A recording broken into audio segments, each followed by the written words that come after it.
বন্ধুরা, ম্যাচ এখনো শুরুই হয়নি, কিন্তু আমাদের পাড়ায় যা শুরু হয়েছে, মনে হচ্ছে আইসিসি ট্রফি এখনই দিয়ে দেছে। চায়ের দোকানে তর্ক, বাড়িতে রিমোট যুদ্ধ, ফেসবুকে কমেন্ট সেকশনে বিশ্বযুদ্ধ। আজ দেখাবো ম্যাচের আগেই ভারতী ফ্যানদের পাগলামি। সকাল ৮টা, চায়ের দোকানে ৬ জন বসে আছে। কাকু, এইবার ইংল্যান্ড শেষ। কাকু, আগে ম্যাচ শুরু হোক। তৃতীয় কাকু চুপচাপ চা খাচ্ছে।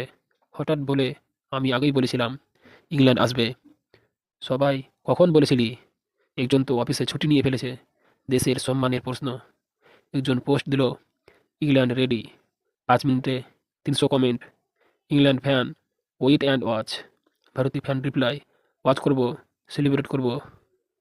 একজন তো প্রোফাইল পিকচারে আগুন ইমোজ লাগিয়ে দিয়েছে। মা বলছে, ম্যাচের দিন চেঁচামেচি করবি না। বাবা বলছে, রিমোট আগে আমি নেব। ছোট ভাই জার্সি পরে ঘুরছে, আমি আজকেই নাচ প্র্যাকটিস করছি। একজন তো ম্যাচের আগেই আতশবাজি কিনে ফেলেছে। ম্যাচ এখনো হয়নি, কিন্তু পাড়ায় ৪ জন নতুন বিশ্লেষণ জন্ম নিয়েছে। একজন বলছে, পিচ শুকনো হলে অ্যাডভান্টেজ। আরেকজন, ডিউ এলে হিসাব পাল্টে যাবে। তৃতীয় জন, আমি সব বুঝি। সবাই, তুই গতবার কাকে সাপোর্ট করেছিলি? গ্রুপে মেসেজ, চা রেডি রাখিস। আরেকজন, আমি স্ন্যাকস আনছি।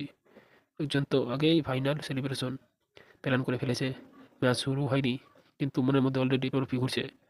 পাড়ায় ২ জন ইংল্যান্ড সাপোর্টার আছে, তারা চুপচাপ বসে আছে। একজন বলল, দেখা যাবে। ভারতী ফ্যান বলল, দেখব তো, কিন্তু চা আমাদের দোকানে খাবে। ইন্ডিয়া ভার্সেস ইংল্যান্ড মানে শুধু ম্যাচ না, এটা পাড়ার তর্ক, এটা চায়ের দোকানের নাটক, এটা রিমোট যুদ্ধ, এটা ফেসবুক কমেন্টের যুদ্ধ। ম্যাচ এখনো শুরুই হয়নি, কিন্তু উত্তেজনা already world cup final level. এরকম মজাদার ভিডিও পেতে আমাকে সাবস্ক্রাইব করুন।